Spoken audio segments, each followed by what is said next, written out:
감사합니다. 오늘 성경 말씀은 출애굽기 이후에 축복의 말씀이에요. 우리가 모세오경을 얘기하면 창세기는 시작, 오리지널, 기원, 출애굽기는 해방, 구원, 레위기는 하나님의 백성들이 살아가는 법도, 민수기는 훈련, 그리고 신명기는 이제 하나님의 백성들이 어떻게 해서 복을 받을 것인가에 대한 말씀입니다. 이스라엘 백성들이 광야 생활을 거쳐서 출애굽기는 우리 인생길하고 흡사하다, 우리가 살아가는 길이 출애굽 여정과 비스무리하다, 이런 말이 있습니다. 광야 생활을 거치고 난 이후에 과연 젖과 꿀이 흐르는 땅, 가나안 땅에 들어가서 받을 축복이 어떤 것일까요? 우리가 축복이라 하면, 건너가서 차지할 땅이라고 하면 젖과 꿀이 흐르는 땅이다 이러면 막 꿀이 뚝뚝 떨어지고 뭔가 모르게 달달하고 좀 꽃길을 걸어가게 되지 않을까, 이런 생각을 하는데, 오늘 말씀의 전체적인 분위기가 상당히 까칠합니다. 너희들이 앞으로 건너가 차지할 땅은 어떤 땅일까? 저는 이렇게 살아오면서 고생도 좀 해봤고, 제 머리 색깔을 좀 보시오. 대겉박 색깔을 보시오. 돌아간 머리를 돌리면 빠지고 안 돌아가는 머리를 돌리면 이렇게 희게 된다는 말이 있어요. 그럼 담임 목사님을 보면 아세요. 저는 이렇게 고생도 좀 해봤고, 목회 이제 어느 정도, 제가 목회 잘하거든요. 여러분 잘 모르시겠지만은. 그런데 이제 고생도 좀 끝나고 지금부터는 목회를 좀 쉽게 편하게 해야 되겠다, 이런 생각을 하고 오늘 말씀을 보니까 전혀 아니더라고요. 네가 앞으로 건너가서 차지할 약속의 땅은 젖과 꿀이 뚝뚝 떨어지는 그런 달달한 꽃길이 전혀 아니라는 거예요. 상당히 까칠하게 오늘 말씀이 주어지고 있습니다. 여러분, 코로나가 종식되고 새로운 그런 이제 인생 후반전을 시작하게 되면 여러분 어떨 것 같아요? 이제 고생은 끝나고 징글징글한 시대는 끝나고 뭔가 모르게 좀 달콤한 그런 길이 올 것 같지만은, 오늘 말씀을 통해서 보면 몇 가지 특징이 있습니다. 이스라엘 백성들에게 하나님께서 말씀하시기를, 8절을 보면 너희들이 건너가서 그 땅을 차지하기 전에 먼저 조건이 있습니다. 내가 오늘 너희에게 명하는 모든 명령을 지키라. 첫째가 모든 명령을 지키라는 거예요. 여기 한두 가지를 지키는 게 아니에요. 하나님의 명령, 계명, 말씀, 율법, 하나님의 명령을 빠짐없이 아주 디테일하게 철두철미하게 지키라는 거예요. 제가 일본에 몇 년 전에 한번 가보니까, 일본의 그 오사카 지역에 이렇게 집회를 갔는데, 오사카 지방을 가려고 하면 일본의 그 간사이 공항에 내려서 오사카로 이렇게 가는데, 저를 이렇게 마중을 나온 그 분이 승용차를 안 가지고 오고 버스를 타고 가야 된다더라고요. 왜 그러냐 물어보니까, 그 간사이 공항, 우리 인천 공항처럼 이렇게 다리를 건너서, 바다를 건너서 간사이 공항에 가야 되는데 다리가 부서졌다는 거예요. 다리가 왜 부서졌을까요? 일본에 이렇게 태풍이 자주 오잖아요. 태풍이 올 때는 재난, 그 어려움, 태풍이 왔을 때는避難 매뉴얼이 있다더라고요. 매뉴얼을 따라야 되는데, 재난이 터졌을 때는 큰 배들이 피난을 가야 되는데 그 다리에서 5km를 떨어져야 된다는 거예요. 근데 그 멍청한 선장 한 명이 설마가 사람 잡겠지 이러면서 2km밖에 배를 정박을 했는데, 이 큰 배가 태풍에 밀리면서 그 다리를 부서뜨린 거예요. 다리가 이렇게 두 개가 있어 쌍방교통을 해야 되는데 하나가 부서져 가지고, 그래서 모든 차들을 통제를 하고 버스만 이렇게 왕복을 하는데, 그 다리를 다시 세우고 그 오사카 지방에 관광객들이며 물류 대란이 일어나서 모든 것이 불통, 먹통, 막통이 된 그 회복 비용이 한 1조 원이 든다더라고요. 근데 1조 원을 그 선장이 한 푼도 보상을 못 받고 그놈이 몽땅 다 물어야 된다는 거예요. 왜? 재난, 피난 매뉴얼을 안 따랐다는 거예요. 이런 보험을 들면 보험 이게 약관이 있잖아요. 모든 게 그렇습니다. 하나님께서 이스라엘 백성들에게 축복의 땅, 약속의 땅을 주실 때 먼저 모든 명령을 지키라는 거예요. 이런 부분이 부담이 되잖아요. 대충 하면 안 된다는 거예요. 모든 명령을 다 지키라는 거예요. 이 첫 번째 부담입니다. 한국 사람 중에 미국 가서 가장 주류 사회에 근접한 분이 강영호 박사라더라고요. 강영호 박사라고 들어봤어요? 그분이 중학교 때 축구하다가 눈을 다쳐서 완전히 실명을 했습니다. 그런데 포기를 하지 않고 실패는 없다, 포기는 없다. 배추 셀 때 한 포기, 두 포기, 바느질 할 때 실패와 바늘 이라면서 이분이 끝까지 공부를 해서 미국 가서 박사 학위를 받고, 거기는 그 석사모라고 부인이 큰 역할을 하더라고요. 그분이 미국 가서 백악관의 대통령 차관보가 됐습니다. 아들이 2명이더라고요. 큰아들은 아빠가 늘 눈이 아프니까 의과대학을 가서 안과를 전공해서 안과 전문의가 되더라고요. 둘째 아들이 오바마니 미셸이니 같이 그 법대를 나와가지고 역시 백악관의 법률 차관보가 됩니다. 부자지간이 그렇게 미국 가서 가장 성공한 케이스가 없다더라고요. 그 집안에 가훈이 있더라고요. 계명을, 성경을, 율법을, 말씀을 지켜 행하면, 지키면, 순종하면 쓰임받고 행하면 복받는다가 그 집의 가훈이더라고요. 그렇습니다. 신앙의 구호가 5가지 있어요. 믿음으로 구원받고, 순종으로 쓰임받고, 행함으로 축복받고, 겸손으로 보존하고, 사랑으로 이긴다. 이런 구호가 있어요. 말씀을 순종하면 쓰임받고 지켜서 행하는 만큼 복을 받는다는 거예요. 우리가 신앙생활을 하게 되면 보험 약관을 대충 보듯이 그 일본의 그 선장이 매뉴얼을 따르지 않아서 큰 낭패를 보았듯이 우리 신앙생활도 그렇다는 거예요. 따라합시다. 덮어놓고 살지 말고 성경을 펴놓고 살자. 그래서 하나님의 말씀, 율법을, 계명을 그대로 솔라 스크립투라, 백투 더 바이블, 성경으로 돌아가서, 성경 말씀으로 돌아가서 말씀 속에서 답을 찾고 약을 구하고 복을 받고 길을 찾는 거예요.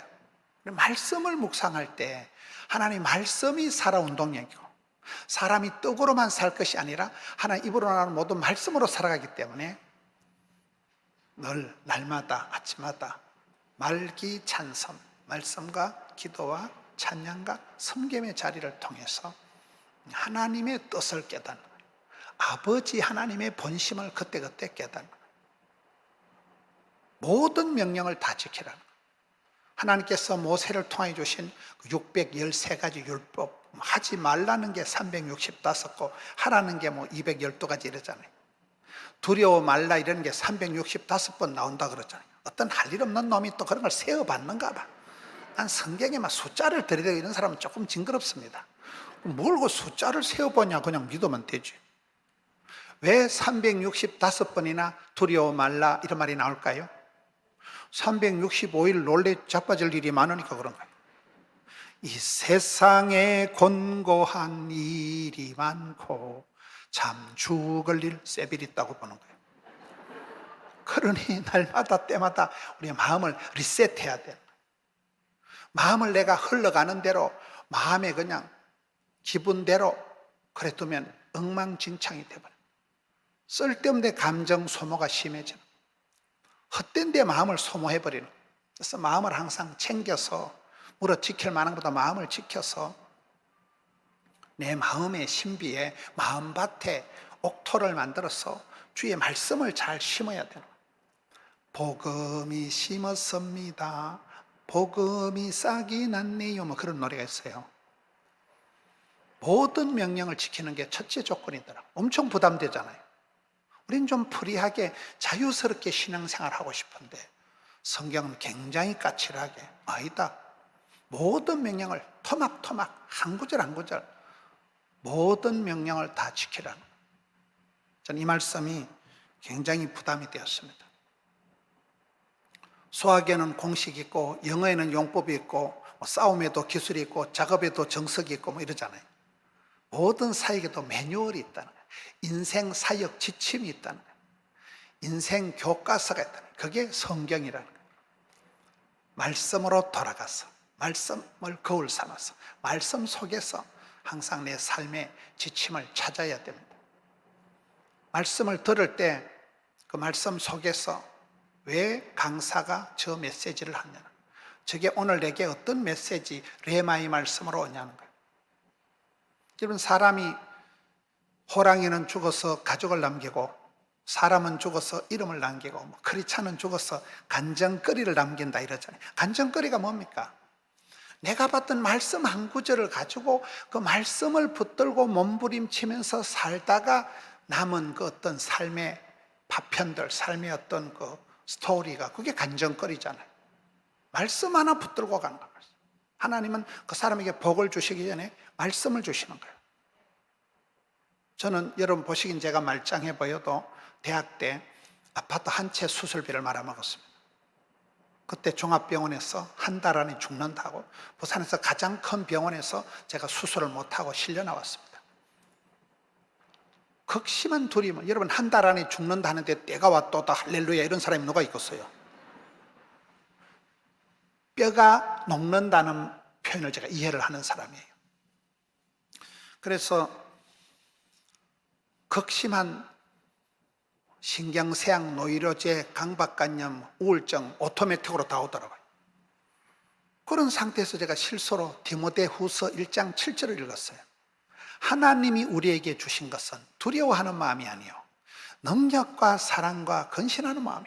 나는 지금 두려워서 뼈가 녹는데 우울증, 공황장애, 신경쇠약, 노이로제 다 와버렸는데 죽을 맛인데 하나님이 우리에게 주신 것은 네가 두려워하고 쫄고 떨고 하는 그게 하나님의 본심이 아니라는 거잖아요. 병을 이길 수 있는 능력과 하나님 나를 사랑해 주신다는 그 말씀과 제가 저 말씀을 묵상하다가 그 고비를 지나고 지금까지 살아있는 거예요. 하나님은 여러분에게 그때그때 반드시 메시지를 주시는 거예요. 말씀을 주시는 거예요. 그거이 내게 레마의 말씀, 생명의 말씀, 언약의 말씀, 여기 말씀하신 하나님이 모든 명령이더라. 하나님이 모든 명령. 중학교 때 은혜 받은 거 가지고 고등학교 때 버티기 작전이 안 됩니다. 아가씨 때 은혜 한 판 받았다고 권사님 되어서 유지가 안 돼요. 날마다 때마다 아침마다 새 힘 주신 하나님. 그래서 우리는 항상 하나님 내게 오다 하시는, 하나님 내게 말씀하시는 모든 명령을 지켜 행할 때 쓰임받고 부름받고 사랑받을 수가 있는 거예요. 모든 명령을 지키세요. 하나님 37제로 28제로 가부식기 애놀이가 없습니다. 제가 좋아하는 말이 하나님 100% 사람 100% 그 말을 좋아해요. 전지전능하신 하나님, 생로병사 흥망성쇠 생사하복을 주관하시는 분이 하나님이시지만은 하나님이 다 예정하신다고 우리는 자빠져자면 되는 게 아니에요. 그 언약의 하나님, 틀림없는 확실하신 하나님이기 때문에 네가 믿음대로 꿈꾼 대로 심은 대로 소원대로 행한 만큼만 복을 받는 거예요. 그러니 하나님의 명령, 하나님의 약속이 확실하기 때문에 담대히 나가야 되는 거예요. 생육해라, 번성해라, 충만해라, 번성해라, 다스리라 할 때는 하나님 우리에게 오다 하실 때는 그 명령을 수행할 수 있는 건강도 새 힘도 물질도 인기도 함께 주시는 거예요. 하나님이 오다 하실 때는 가야 되는 거예요. 부담이 축복이다. 스트레스가 양념이다. 피곤이 능력이다. 이열이가 치열이다. 바쁠 때 진도가 팍팍 나간다. 삼복더위에 우리는 은혜 받는 거잖아요. 휴가철에. 제가 어저께도 담임 목사님 얘기하면서 깜짝 놀란 게, 담임 목사님은 휴가철에 교회를 지키신다더라고요. 보통 목사님들은 휴가철에 막 다른 데로 가요. 담임 목사님은 추석 때 역기성객들이 있듯이 시골에 있던 사람이나 먼 곳에 있던 사람들이 휴가철에 성지순례 하듯이 만나교회를 온다더만. 그런 성도들을 웰컴 하신다는 목사님, 참 가슴이 따뜻한 목사님이세요. 저는 반대로 하잖아요. 저는 휴가철에 양떼들을 버리고 만나교회로 왔잖아요, 지금.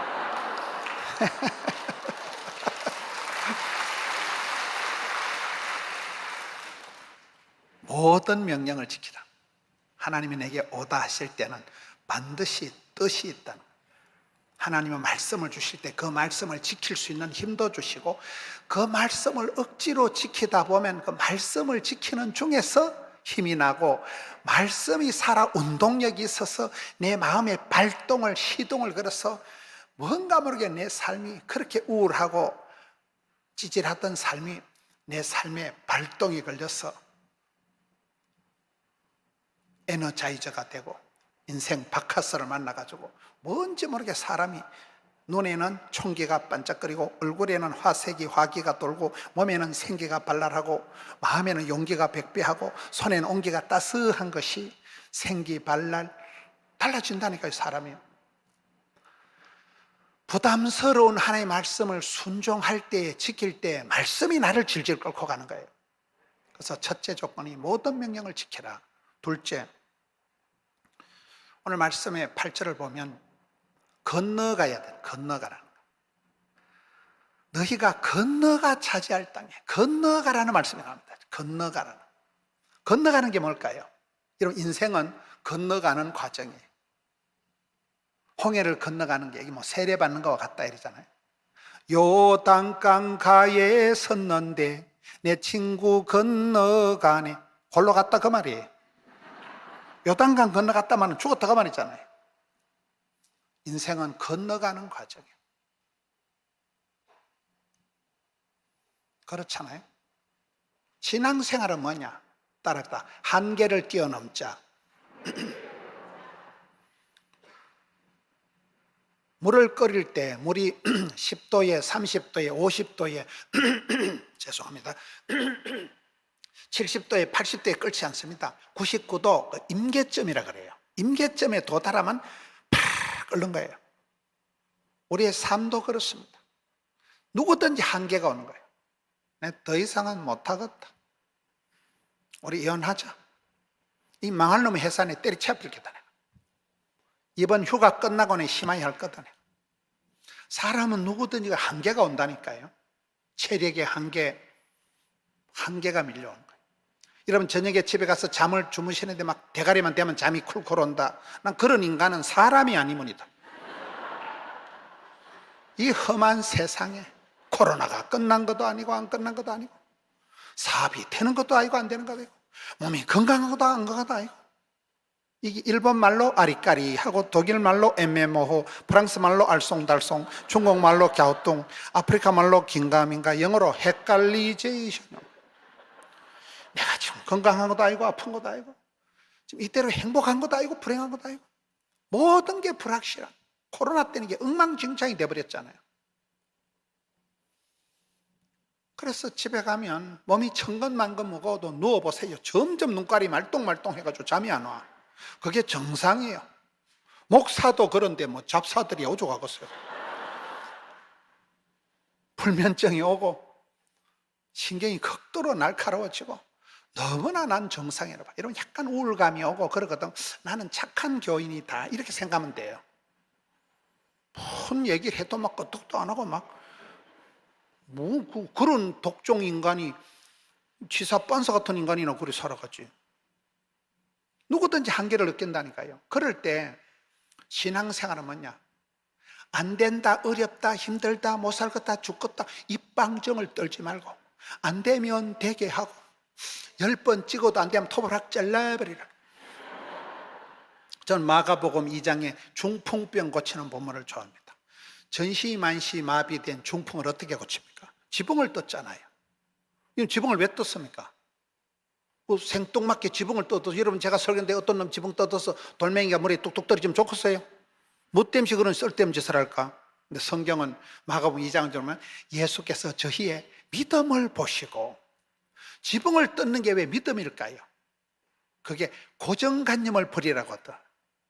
고정관념이 뭐예요? 고장난 관념을 버리라는 거예요. 발상전환하라는 거예요. 안 된다, 어렵다, 못 살겠다, 죽겠다, 힘들다는 부정적인 방정맞은 생각을 걷어치우고, 안 되면 되게 하고, 10번 찍어도 안 되면 토브럭 잘라. 발상전환, 생각의 뚜껑을, 지붕을 뜯어 제껴버리라는 거예요. 그러면 된다니까요. 건너간다는 것은 점프해라, 통과해라. 따라합시다. 추월자가 되지 말고 초월자가 되자. 이겨먹으려고 라이벌 의식을 가지고 그렇게 추월하려고 하면 굉장히 피곤해요. 초월하면 돼, 초월하면 돼. 차원을 달리하면 되는 거예요. 저는 아주 산골 시골 출신입니다. 저는 부산에서 왔습니다. 저는 몸이 굉장히 아팠어요. 먹고 죽을 돈도 없었어요. 근데 지금 이래 보면 체력의 한계를 뛰어넘고, 교단의 한계를 뛰어넘고, 지역의 한계를 뛰어넘고 다 뛰어넘었더라고요. 그게 신앙생활이에요. 여러분, 이스라엘 백성들이 가장 최고의 절기 6월절이 뭔가? 패스 오버, 패스한다는 거예요. 통과한다는 거예요. 건너간다는 거예요. 지나간다는 거예요. 사망, 죽음, 흑암의 권세가 너희 집에는 해당이 안 된다는 거예요. 주의 보혈을 보는 자, 피를 보는 자에게는, 그 가정에는 사망의 흑암의 사자가 패스한다는 거죠. 우리가 신앙생활 잘할 때는 새파랗게 살아서 천년 만년 우리가 슈퍼맨 같이 잘하는 게 아니에요. 환난은 벗어나게 해주시고, 피할 길을 열어주시고, 고통의 때는 줄여주실 때, 그게 천만다행한 게 되는 거예요. 어저께 제가 사랑하는 친구 목사님한테서 이렇게 미국에서 메일이 왔더라고요. 김 목사, 나는 그동안 20몇 년을 천신만고 끝에 20몇 년 목회했다. 그 단어가 천신만고 끝에 내가 22년 목회를 하다가 지금 안식년 비슷하게 해서 한 달 동안 미국에 여행 중에 이 친구 목사님이 메일을 보냈더라고요. 천신만고 끝에 22년을 보냈다는 그 말이 와닿는 거예요. 우리가 신앙생활 하는 게 막 만사가 형통하고 넓은 꽃길을 달달하게 그래 걸어가는 사람이 없어. 믿음의 사람들이 다 그렇다. 구약의 대표적인 선지자가 엘리야잖아요. 엘리야 몰라요? 엘리야가 명랑한 여건 환경 가운데서 그렇게 선지자 활동한 게 아니에요.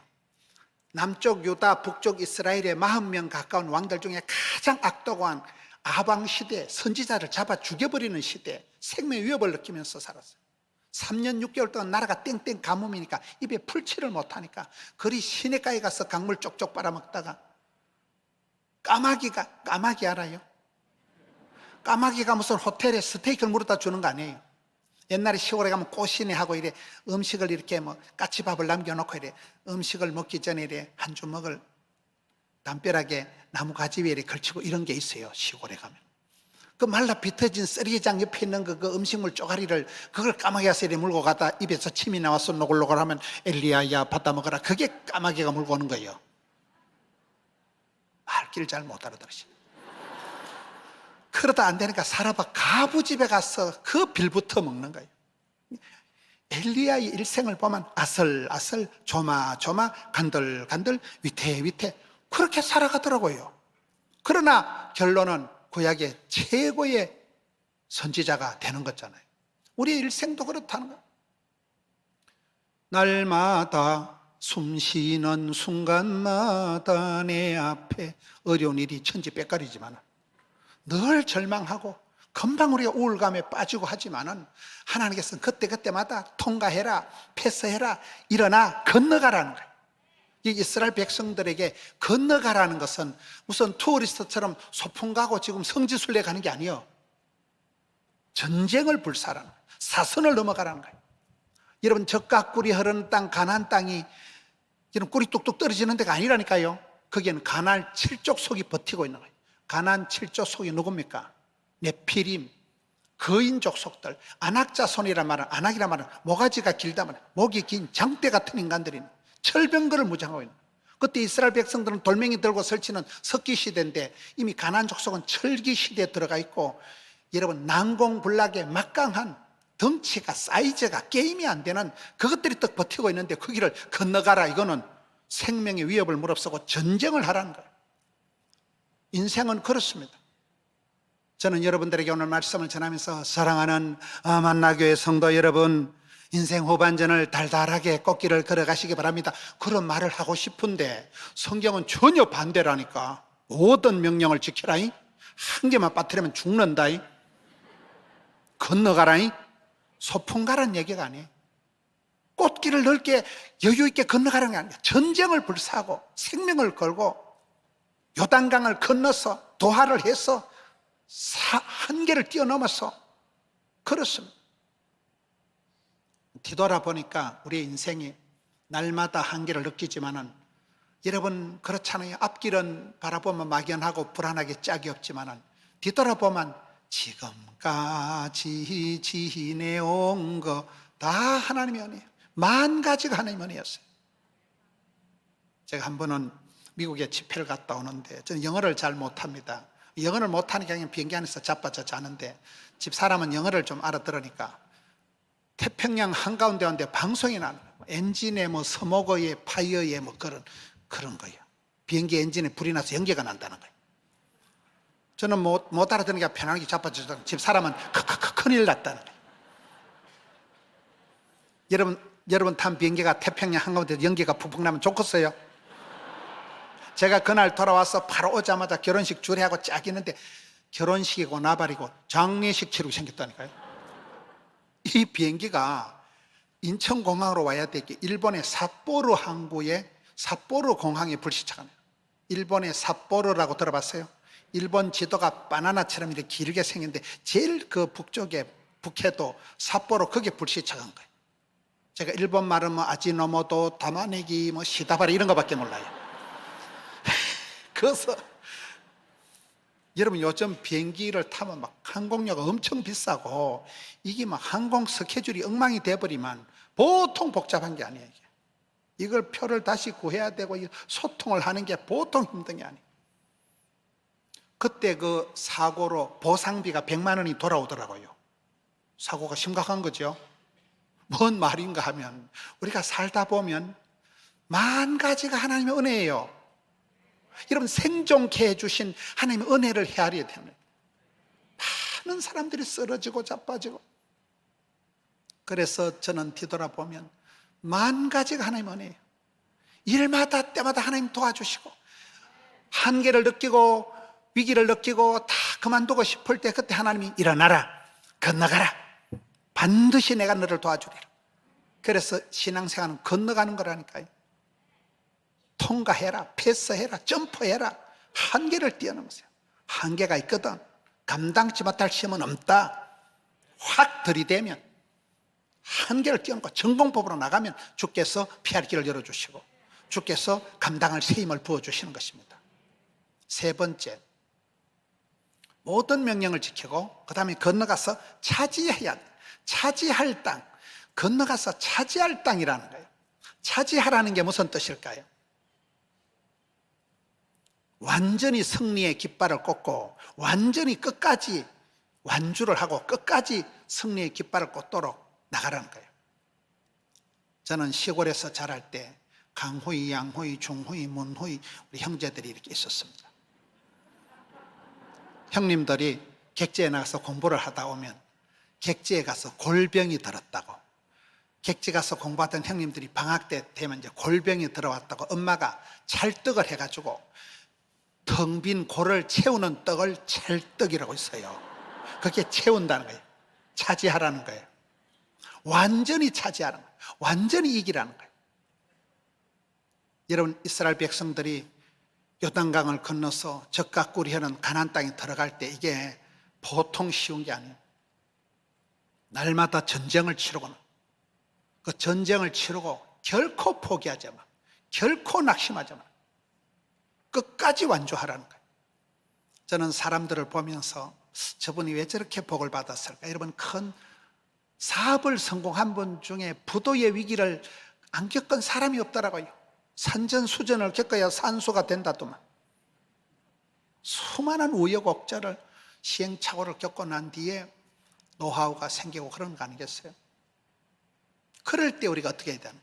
결코 포기하지 말고, 따라합시다. 참고, 버티고, 개기고, 견디고, 인내하라.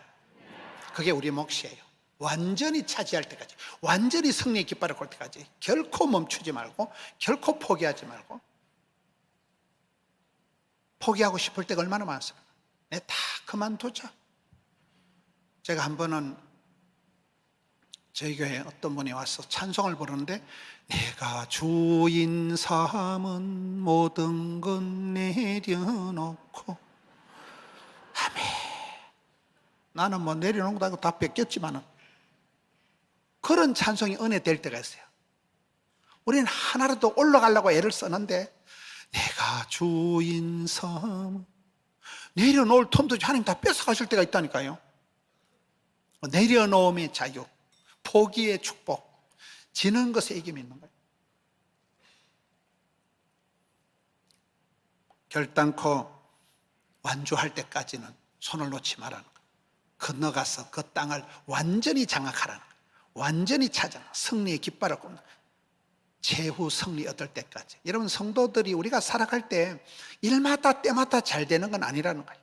엎어지고 자빠지고 별꼴이 다 있는데 최후 승리는 주님이 보장해 주신다는 거예요. 그때까지 내가 기다려야 돼. 그때까지 내가 포기하지 않아야 돼.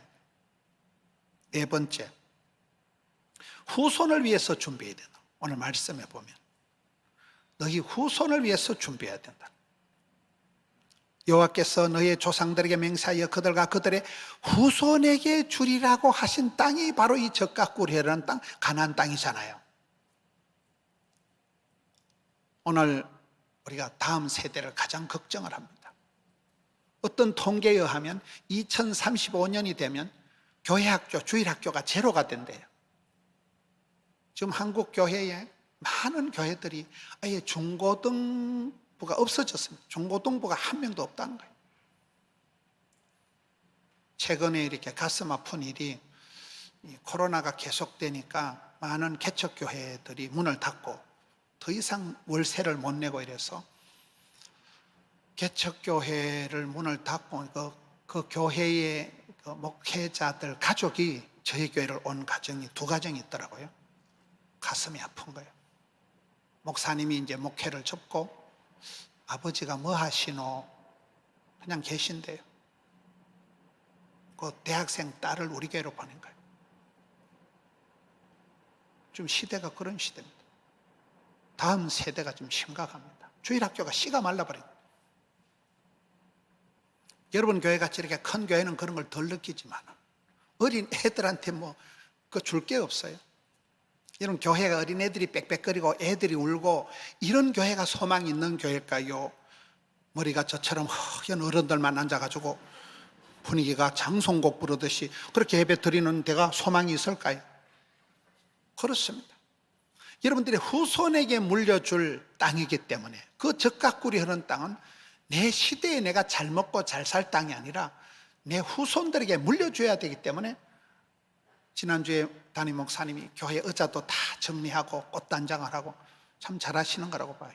의자 하나 더 놓는 게 문제가 아니고 좀 여유 있게 또 개인 의자 앞에 오시고 일어나서 찬송하기에 지장 없도록 그렇잖아요. 여러분 다음 세대를 위해서 후손을 위해서 우리가 노력을 해야 돼요. 엄마 아빠 시대 잘 살고 다음 자식들은 복을 못 받는 걸 은혜의 막장이라 하더라고요. 여러분 성경에 천대까지 출애굽기 20장 6절에 하나님을 사랑하는 자, 그 계명을 지키는 자, 그 천대 원어에 수천 대까지 오래오래 가야 된다. 오래오래 길게 곱게 넓게 그렇게 복을 받아야 된다.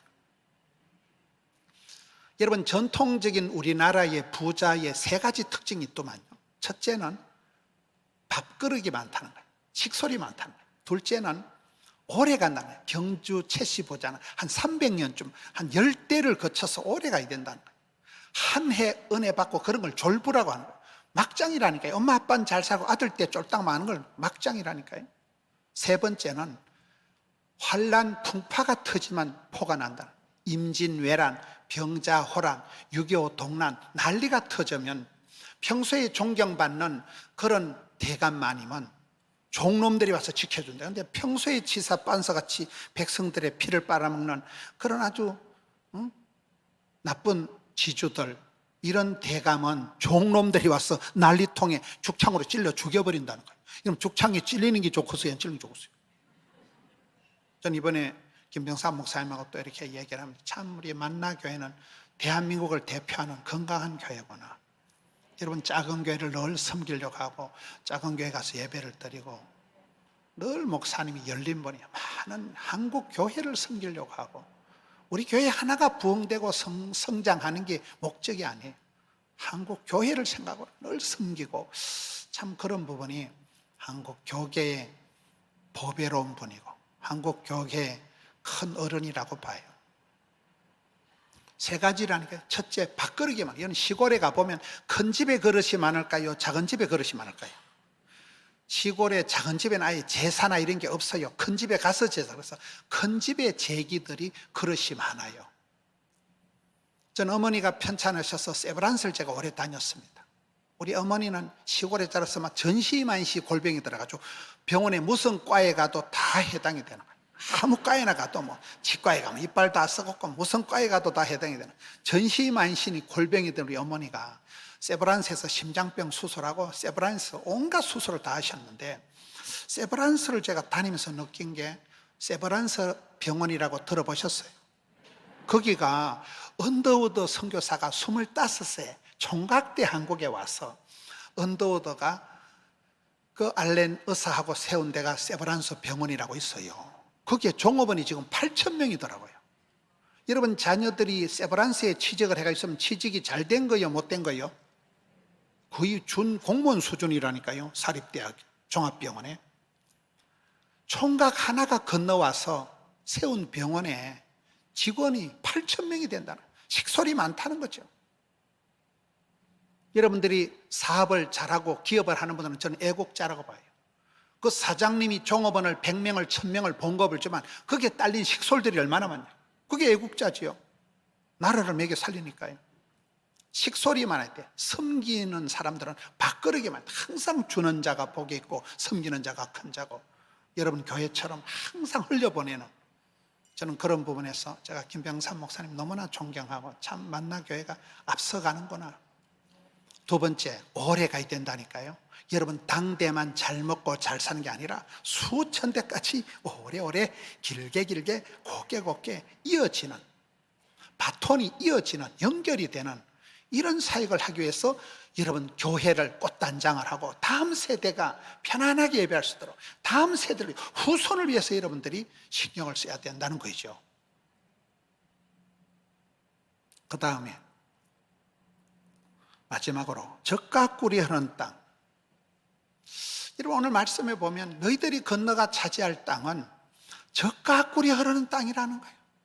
이 말씀을 그대로 받아들일 때는 아이고 젖이 뚝뚝 떨어지고 꿀이 줄줄 흐르는 얼마나 좋겠어요. 적과 꿀이 흐르는 땅은 어떤 땅일까요? 이거는 산지를 얘기하는, 산지를. 여러분, 갈렙이 산지를 내게 주옵소서 할 때 산지가 좋은 땅일까요, 나쁜 땅일까요? 한국 사람들은 죽었다 깨도 몰라. 성지순례를 가보면 알 수 있는 게, 여러분, 왜 산지를 내게 달라 하느냐. 산지가 우리가 봤을 때는 험한 산 꼭대기가 뭐가 좋겠어요? 그야말로 그 험한 땅이에요. 그러나 성경에는 산지가 좋은 게, 여러분, 네가 건너가 차지할 땅은 산과 골짜기가 있는 땅인데, 오늘 말씀해 보면 산과 골짜기가 있어서 하늘에서 비를 내는 흡상, 산골짜기가 뭐가 좋을까요? 이건 이스라엘의 우리가 성지의 지형을 이해를 못하고는 이 말씀을 이해를 못하는 거예요. 여러분, 갈렙이 산지를 내게 달라 할 때 이건 최고의 기도예요. 최고의 기도. 친구 여호수아, 네가 막 대권은 네가 차지하고 좋은 건 네가 다 하고 나는 나는 산지 특공대 대장 내가 지원한다. 내가 지금 85세인데 아직 그 이팔 청춘이다. 40년 전에 가데스 바네아 그때나 지금이나 쌤쌤이다. 까다롭다. 완전히 청년 노익장을 가지고 갈렙이 85세 산지를 내게 달라고 하잖아요.